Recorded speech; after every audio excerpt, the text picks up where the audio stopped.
Welcome to 5 Minutes of Faith. Glad to be back with you again, and we're going to continue in our subject on the Great Awakening. Remember, there's a shaking going on so that there can be an awakening going on.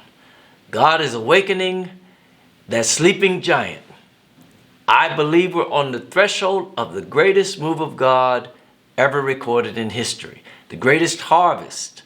And so God has to shake up His church, shake up those who are going to be those that are going to be responsible for reaping in the harvest.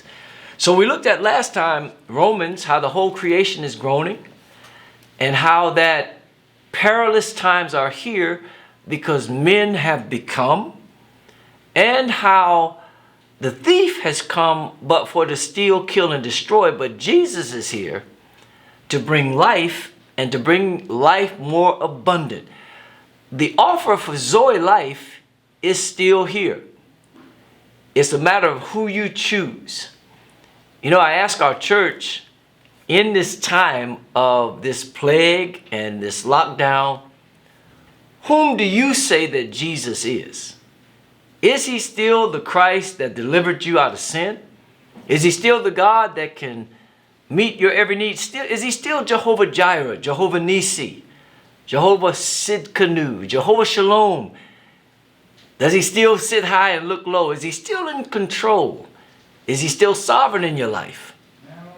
I would say that he is. So let's take a deeper look here as we looked at perilous times are here. In the book of Isaiah, chapter 24, verse 4, the word of God says, "The earth mourns and fades away. The world languishes and fades away. The haughty people of the earth do languish. The earth also is defiled under the inhabitants thereof, because they have transgressed the laws, changed the ordinance, broken the everlasting covenant.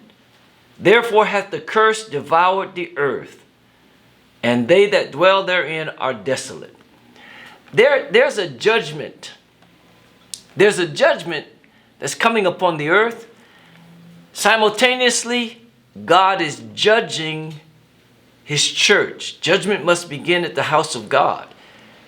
There's a separating of wheat and tare, of light and dark, of good and evil. God's separating, he's shaking, he's sifting. You know, Job said it this way, "He knoweth the way I take, and when he's tried me, I shall come forth as gold." So, in light of the fact that we see this shaking, the church, the ecclesia, has been given a mandate.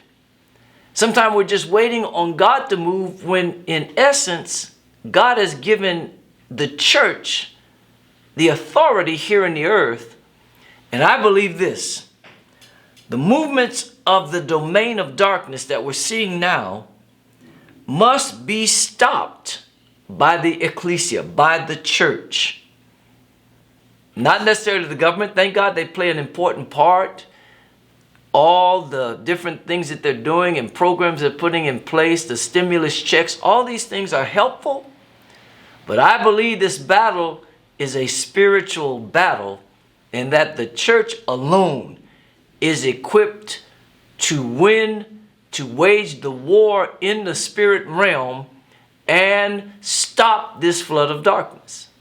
Now, in Luke 10:19, the word of God says, Jesus said, "Behold, I give unto you power to tread upon serpents and scorpions, and over all the power of the enemy." And then he says, "And nothing by any means shall hurt you."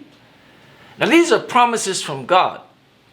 As a child of God, when you receive it in your heart by faith, there's an activation of it.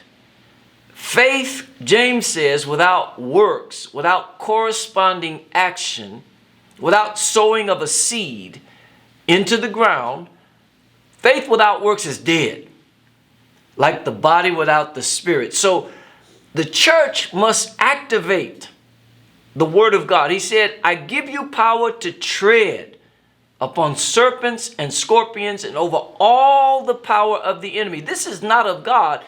This virus is of the devil. And so we as a church, we the ecclesia, have the power to tread upon it. My time is always a little short, but I'll be back. And we'll continue on this subject. But I want to leave this with you.